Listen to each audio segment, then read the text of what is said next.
360 की शुरुआत करेंगे बिहार की उस खबर से जो विपक्षी गठबंधन पर बड़े सवाल खड़े कर रही है। देखिए ये रिपोर्ट।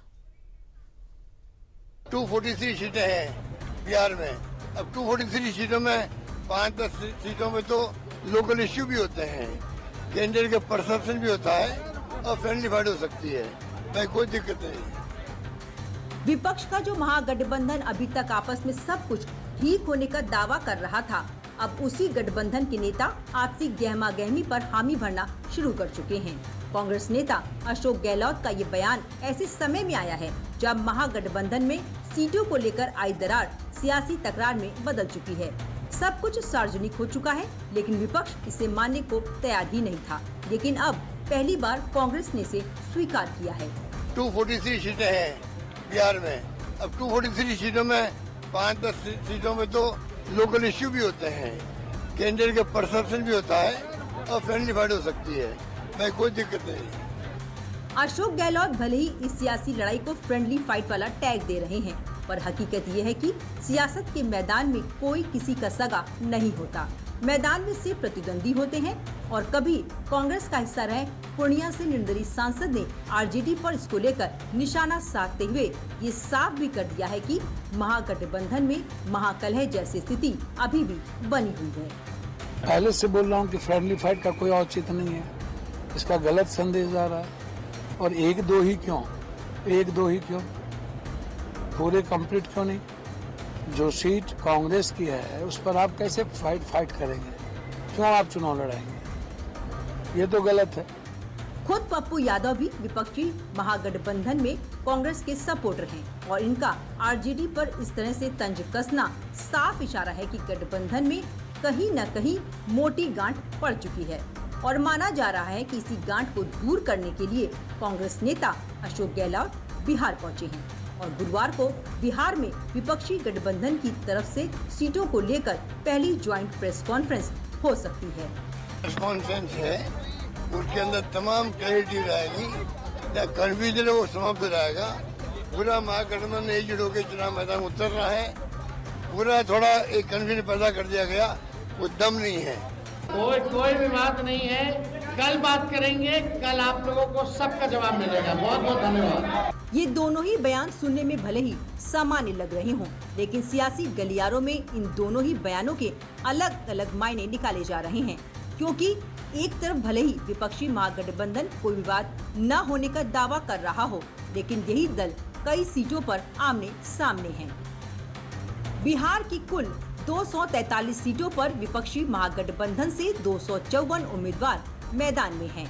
इस तरह कम से कम 11 से 12 सीटों पर महागठबंधन के उम्मीदवार आमने सामने हैं। आरजेडी ने 143 सीटों पर उम्मीदवार उतारे हैं, तो कांग्रेस ने 61 प्रत्याशी मैदान में हैं। इसके अलावा सीपीआई माले 20 सीटों पर, CPI 9 seat, CPM 4 seat, Mukesh Sahani की वीआईपी 15 सीट और आईपी गुप्ता की पार्टी 3 सीट पर चुनाव लड़ रही है। सियासत की खासियत यही है कि बयानों के शोर भले ही किसी मुद्दे को दबा सकते हों, लेकिन आंकड़े हकीकत भी बयां कर देते हैं और यही आंकड़े अब ये बता रहे हैं कि बिहार चुनाव से पहले विपक्षी महागठबंधन की स्थिति नाजुक है। आरजेडी और कांग्रेस के बीच सीट बंटवारे को लेकर खींचतान अब फ्रेंडली फाइट की सीमाएं पार कर खुली जंग का रूप ले चुकी है। जो गठबंधन को नहीं संभाल पा रहे, मेरी तो समझ के परे है कि भाई ये लोग कौन सी दुनिया में ये लोग जी रहे हैं। यहाँ पे आज की तारीख में जब दूसरे चरण का नामांकन हो गया है, इस तरीके की बातें करके अपने बिखरे हुए या कोलैप्स गठबंधन के ऊपर जो ये लोग पर्दा डालने का प्रयास कर रहे हैं, हम जब सरकार में आएंगे, हम ये करेंगे, हम वो करेंगे। प्रभु आप आइएगा कैसे सरकार में? ऐसा गठबंधन आज तक कभी भारत के राजनीतिक इतिहास में हम लोगों ने नहीं देखा, जहाँ पे घटक दल एक दूसरे के सामने है। दूसरे चरण का और फाइनल नामांकन की पूरी प्रक्रिया समाप्त हो चुकी है, उसके बावजूद भी अभी भी नहीं पता कि कौन कितनी सीटों पे चुनाव लड़ रहा है, नहीं लड़ रहा है। राहुल जी जिन्होंने इतनी मेहनत की, सब आए एसआईआर को लेकर लोगों को भ्रमित करने का कार्य किया, सब किया, वेयर इज ही, है कहाँ वो? Completely vanished. इतना यहाँ पे गठबंधन में बवाल चल रहा है, क्या ये नैतिक जिम्मेदारी दो बड़े घटक दलों की नहीं थी? क्या ये राहुल जी और नेता प्रतिपक्ष बिहार में तेजस्वी इन दोनों की ये नैतिक जिम्मेदारी नहीं थी कि दोनों एक साथ बैठें और गठबंधन में जितने भी बॉटलनेक्स हैं उसको क्लियर किया जाए, इन सारे जितनी भी उलझने हैं उनको सुलझाने का प्रयास किया जाए।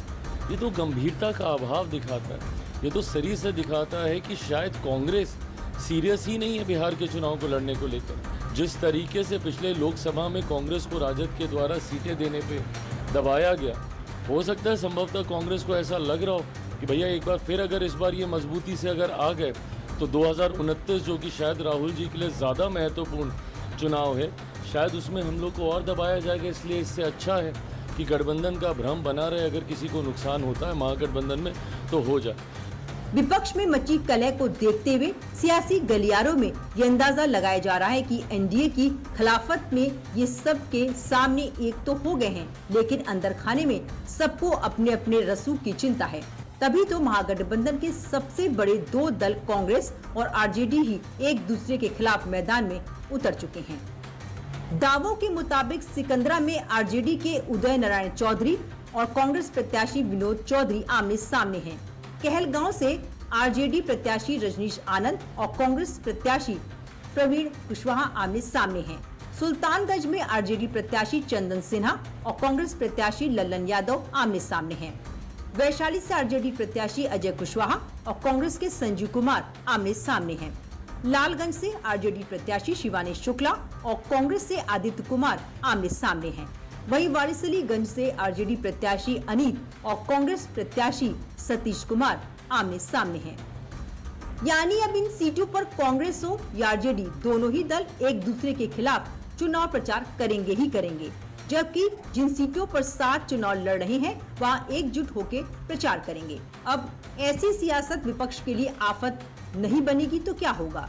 बीजेपी इस पर सीधे सवाल उठा रही है। महागठबंधन में महाफूट हो गई है, किसी का कोई तालमेल नहीं है। ये सीटों का गठबंधन करके कई सीटों पर अलग अलग चुनाव लड़ रहे हैं और राजद के कार्यकर्ता जहां कांग्रेस के उम्मीदवार हैं उनको हराने में लगे हैं। कांग्रेस के कार्यकर्ता तो हैं ही नहीं, जो भी छोटे मोटे नेता हैं वो राजद को हराने में लगे हैं और बिहार की जनता भी इनको हराने में लगी। महागठबंधन में सिर फुटौल हो रहा है। महागठबंधन में अभी भी कई एक सीटों पर आमने सामने लड़ रहे हैं। यह जनता को क्या संदेश देंगे कि हम अभी अपने में लड़ रहे हैं, जब सीट जो बंटवारा नहीं कर सका वह सरकार और राज्य क्या चलाएगा। कुल मिलाकर विपक्षी गठबंधन के साथी दलों में अभी तक तालमेल की साफ कमी दिख रही है और फिर इस तयशुदा जंग से कोई नकारात्मक संदेह न फैले, इस बाबत इस जंग को दोस्ताना संघर्ष का नाम दे दिया गया है। और गुरुवार को होने वाली प्रेस कॉन्फ्रेंस में सीट बंटवारे पर क्या ऐलान होगा, ये महागठबंधन का भविष्य तय करेगा।